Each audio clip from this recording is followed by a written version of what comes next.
everybody turns off his or her camera and her mic to save bandwidth, and we will have a better reception, and we will enjoy more of this session.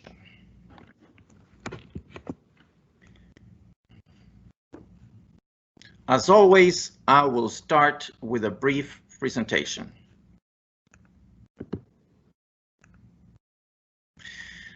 The country of focus tonight is Spain. Spain is located in southern Europe, south of France. It borders with Portugal. It borders with the Mediterranean and the Atlantic Ocean. And interestingly enough, is the only country in Europe that borders with Africa. And that is because Spain has three territories in the African country adjacent to Morocco. Population is approximately 47.3 million. It's the largest country in Southern Europe and the fourth largest in the whole European continent. The capital is Madrid. It's a member of the European Union, and it owns the 14th largest economy in the world. Good news. Spain is not exposed to major disasters. It's exposed to disasters, but not to major disasters, because it doesn't get hurricanes or major earthquakes. The Spanish Red Cross assists in disasters and humanitarian activities in the migration crisis that is currently happening with immigrants from Africa. And without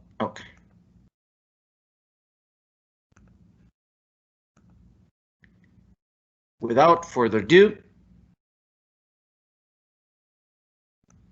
we will play a brief video.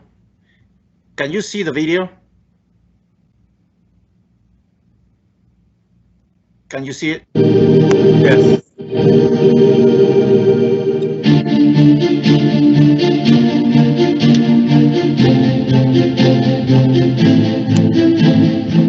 Can you hear the sound?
And I'd like to introduce our moderator tonight, Mr. Henry Van de Putte.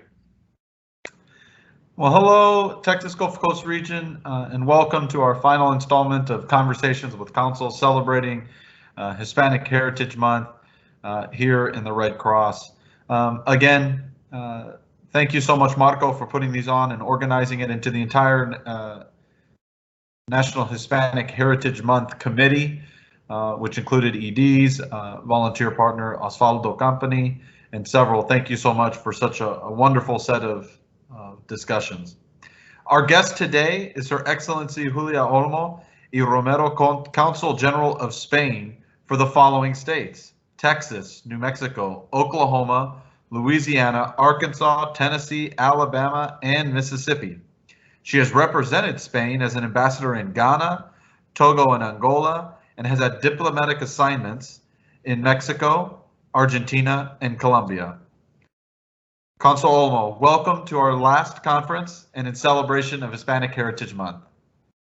Thank you very much, and thank you for inviting me to this event, and thank you for organizing it, and thank you, Marco, as well, for the nice introduction and for your introduction. So let me, from my side, recognize your job and your amazing job, and what I've seen here and what I've seen in Haiti. When the earthquake took place in 2010, we worked closely together with the American Red Cross. And good afternoon to you all. Well, thank you so much. And I appreciate you taking the time for us in this important discussion during this important time. For those of you participating, we have a set of questions we're going to ask the Consul General, and she's going to be nice enough to answer. If you do have any questions you'd like to ask, please type them in the chat, and if there's time afterwards, we'll hopefully get to some of those. But first of all, Consul Olmo, what does Hispanic Heritage Month mean for you and for perhaps Spain or Spaniard folks of Spaniard descent in the U.S.? Well, thank you very much. Yes, this month, as you know, it better than me, it was established first as a week. But in 1968, but because of the weight of the Hispanic community, it turned into a month, and it really begins with the celebration of the National Day of Central American countries, with the National Day as well of Mexico, and then the National Day of Chile, and it ends with the National Day of Spain, the 12th of October. 12th of October is a very symbolic date. The day Columbus arrived to America, the day we started a real globalization, a new world, when two worlds met, and when we started a relationship that lasts till nowadays. So for us it's important, and also is a way of showing and make present and the value and the weight of the Hispanic community as a thriving community, rich and very, very diverse community. Absolutely. What would you say Texas and Spain have a long history together? As folks in Texas know, we've got the 6 flags over Texas, and the Spanish flag is one of the flags that flew over Texas at one point in time. What's the common history between Spain and Texas in your view? Okay, yes, of course, Texas has a very rich and history, and part of its history is absolutely linked to Spain and to Hispanic presence. Obviously, the state seal is there is our flag there as one of the 6 countries that made part of Texas, or Texas made part of them. But there is also the El Alamo, an old mission founded by a Spanish priest, and also what is very significant as a symbol of peace and friendship, which is a branch of olive tree. And of course, there are many dates in our common history, starting in the 15th and the 16th century by the presence of Álvarez de Pineda, who came from Jamaica to explore the Southwest, and then Álvaro Núñez Cabeza de Vaca, who arrived from Florida, on other people Coronado, who walked from the south or the north of Mexico. then we started to create this system of missions. Then we worked together in creating this trail, the Camino Real, the Royal Trail, and we worked together till the beginning of the 19th century. So we have a long history. Yes, yes, we do. And I have to say, as someone who studies flags, the Spanish flags, that lion and castles flag that represents Spain and Texas history, has a lot of meaning and symbols that, in many ways, Texas doesn't become the state it is today without Spain's really giving birth to this area and to the globalization that took place here many years ago, many generations. How does the culture of Spain, we hear the term Hispanic, and we know that comes from primarily Spain is in the word. Latinos in Spain have a very rich tradition and culture from each other. If you look at the from about central down, almost all their countries except for Brazil and a few others can trace back roots to Spain and to the education rich art history. How would you say the culture in Spain today differs perhaps than the Latin American culture that we may see more prevalent here in South Texas? Okay, let me say that there is quite a good controversy if we have to talk about Latinos or Hispanic or Ibero-American people. Mm-hmm. With this third definition, we could include Portugal and Brazil, which is really what we are now organizing around the Ibero-American Conference. But I don't know if we are so different, because culture is grounded on language, and we share a common language. And we like to say that this is a language that is united in its diversity. In 1992, we celebrated in Zacatecas, Mexico, the first International Congress of the Spanish language. And there, authors such as Gabriel García Márquez or Carlos Fuentes or Álvaro Mutis asked the King of Spain to think as a unity. And from that moment on, we share the same grammar, the same orthography, the same dictionary. But in the dictionary, if you look at it, you can recognize the different meanings and the different variations of words. And we have reached a point where a title of a Spanish title of language as a foreign language delivered by Spain, or a title of Spanish as a foreign language delivered by the Autonomous University of Mexico, have the same value, because we want to reinforce this unity. But apart from that, of course, we have been having a very long lasting coexistence with the Arabic world, and the American partners have a very long coexistence with indigenous communities. But I think that this diversity is very well reflected nowadays, and we are all enjoying of a common culture. We share the same films, we share the same literature. The most important book fair, Spanish book fair in the world, is located in Guadalajara, Mexico. So I think that we can talk about a unite culture, very diverse and very plural. Right, and you make a very good reference to the largest book fair. And while many folks may know and think of Shakespeare as any one of the Shakespearean works as the pinnacle or best literary works out there, many people across the country, across the world, believe that the Don Quixote and the novel from Cervantes is the pinnacle of literary works in the whole world of all history. I think that story, and this is not part of my questions, but you talked about literacy. I think there's a lot of lessons to be learned from a book like that, from Cervantes' story, that can be learned today with everything that's facing our world.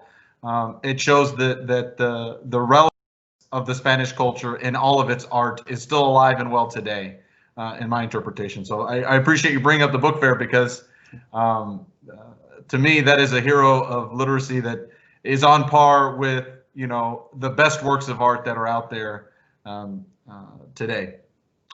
What do you think, what are some examples, besides language, what would you say that there are some examples of Spanish culture in the Gulf Coast or in the U.S. in general? What do you think when you see it out and you say that is Spain? That is because Spain has left its mark on this country. Well, we can talk about San Antonio and the missions, but also we can make a reference to the Meadows Museum in Dallas. It's a 21st or 20th century story, a project, and both are linked. And we can talk also about the character of Bernardo de Galvez, which is present in Galveston and in the whole history of the states. We can think about what I told you before about this royal trail of the Texas, which was the hardcore of a network of communications that was developed in the 19th century. But also we can think about irrigation. Do you remember the system that we imported from the Arabic world to here? We can talk about horses. Horses are typically Spanish and typically Arabic. So this is why I talked before about diversity and unity.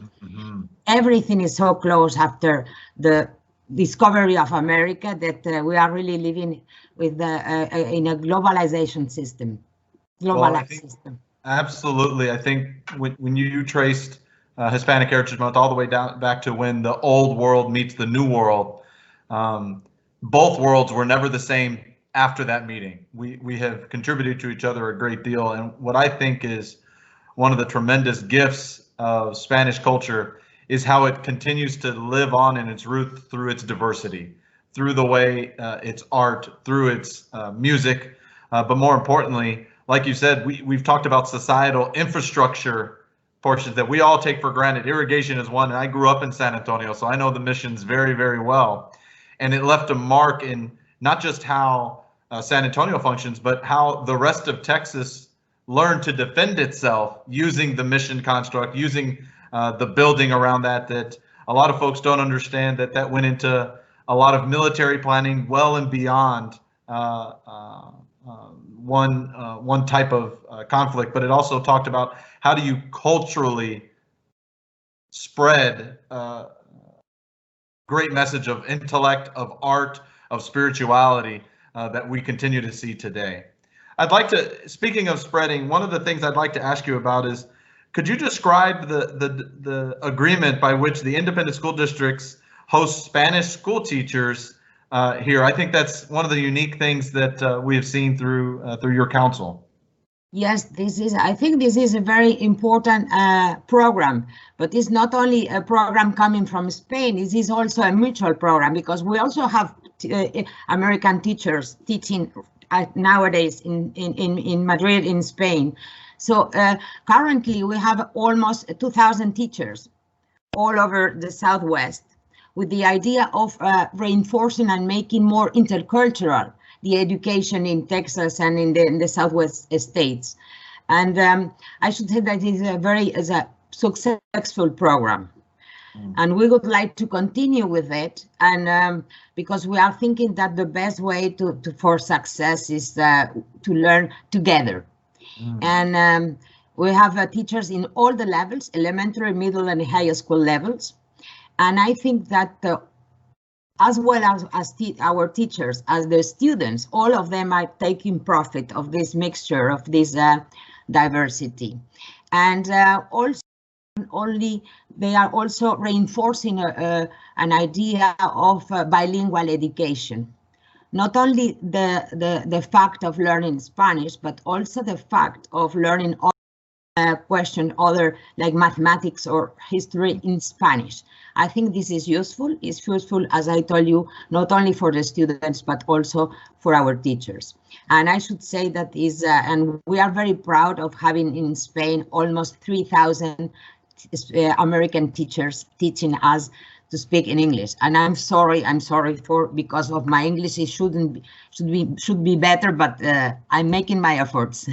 Oh, your English is fantastic. And I will tell you, I don't have to talk to probably all 3,000 teachers in Spain, but I feel like the US teachers probably feel like they got the better end of that deal being in Spain and places like Madrid and Seville. I mean, just a great partnership. And something you said really resonates. We talk about language barriers a lot in our service delivery. We have many people, specifically in our area, which is around the Gulf Coast of Texas, just under 10 million people, but a whole lot of folks that speak Spanish as the primary language.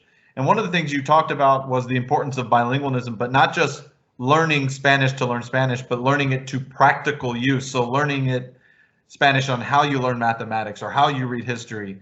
And that really, to me, I think what you're driving at is not just a linguistic competency, but truly understanding culture in a way that is experiential. Would you say that's probably the heart of what we're trying to accomplish with these kind of trading the teachers, if you will?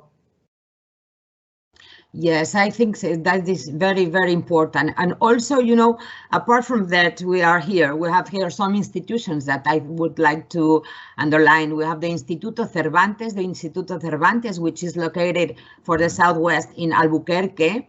Yep. They are doing a very good job in spreading and in the Hispanic culture, what we call the culture with ñ. That means the N plus the head. Culture, yep. With ñ, and also in teaching Spanish. We have also many cultural institutions, apart from the Institute of Hispanic Culture and other houses that are whose target is to spread Hispanic culture. But I would like also to add that this, you know, that we are at the top of the main destination for American university students now in Europe is Spain. Absolutely. I am very conscious that we don't have the best universities in the world, but we have quite a good balance between quality in our universities and interesting and rich social life. Yes. And we are very proud of receiving last year, I think we received almost 30,000 American students. So very, very important work. I wonder if you could answer a question and perhaps give us personal advice. Maybe I'll let you off the hook. This is not on behalf of All Spain, but one of the things I think about in terms of Hispanic Heritage Month and where our country, the United States, finds itself today. The entire world has been caught up in a global pandemic that has forced so much change in such a little time. We've changed the way we work. We're meeting virtually more and more. We are learning virtually. We're doing so many things differently, but we've also seen a rise of what I would call cultural awareness, diversity awareness in this country. One of the people I trust very dearly is from Spain, is a cousin of mine who often counsels me and says, for everything that American exceptionalism has brought, sometimes we forget we're still a very young country compared to the global countries. What would you say, you know, being from Spain, what are some of the lessons from a country that has been around for centuries more than ours? What is something that you could think of learning through these adaptations, through these ebbs and flows of civilization? What has Spain learned that perhaps the US can learn as well? Well, I think that okay, this is a very deep question. Yeah. I think that the first thing is that we are good allies, we are good friends, and we are friends even though we are quite different. So we have a long history, the states have a young history, but very diverse history. And I think that both countries have learned how to put in value, I don't know, to recognize, to underline this diversity.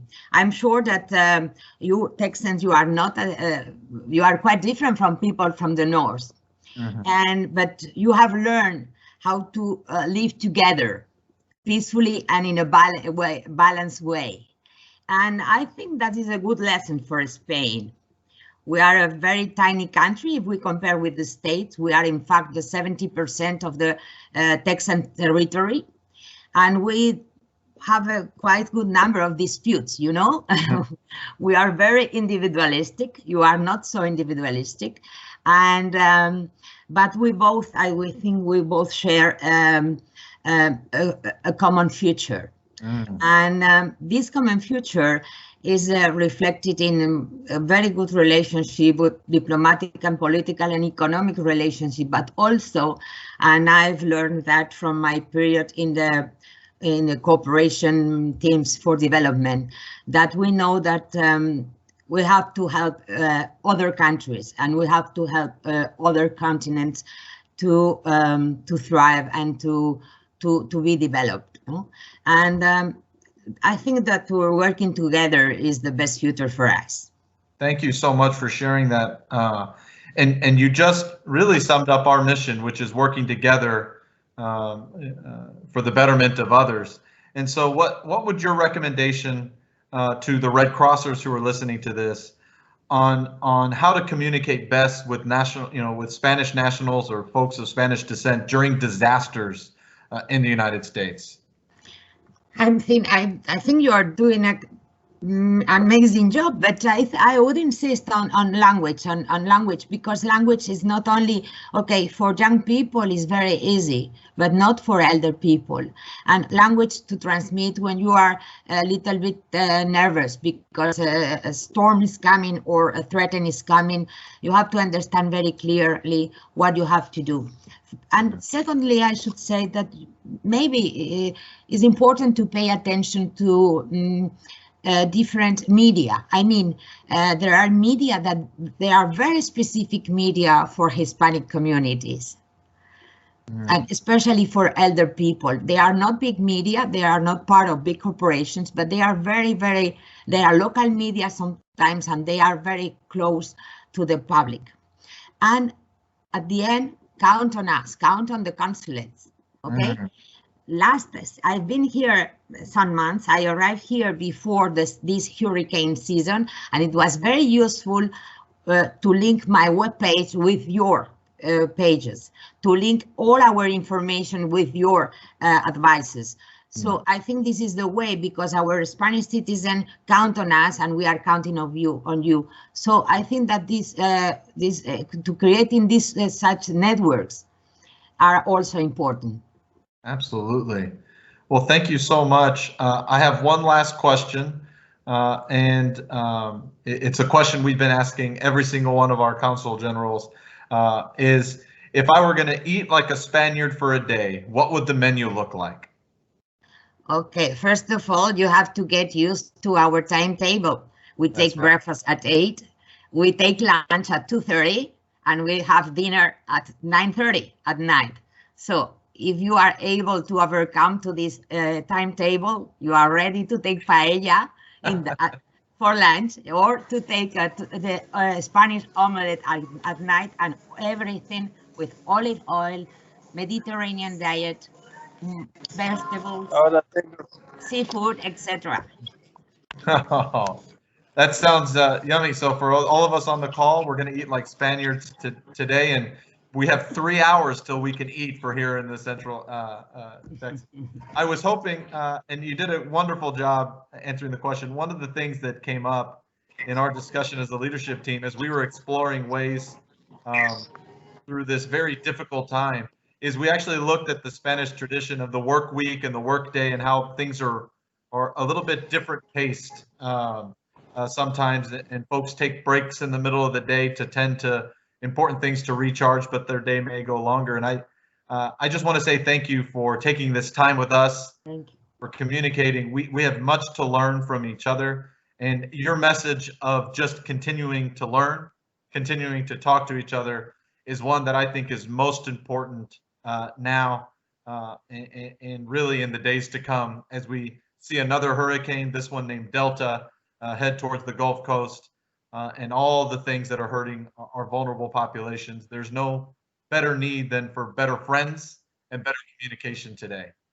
Thank you. Thank you so much. Marco, do we have any questions in the chat? I haven't been able to look at the chat, but we're running out of time, and we have a special treat from Consul Julia Olmos. She has shared another video about tapas. You know, wonderful. If something we can remember of this conference is T is for tapas. So I'm going to share it with you, and that would be the end of this presentation. Please bear with me, okay? Gracias para todo. And thank you very much for this opportunity. Thank you. Igualmente, gracias.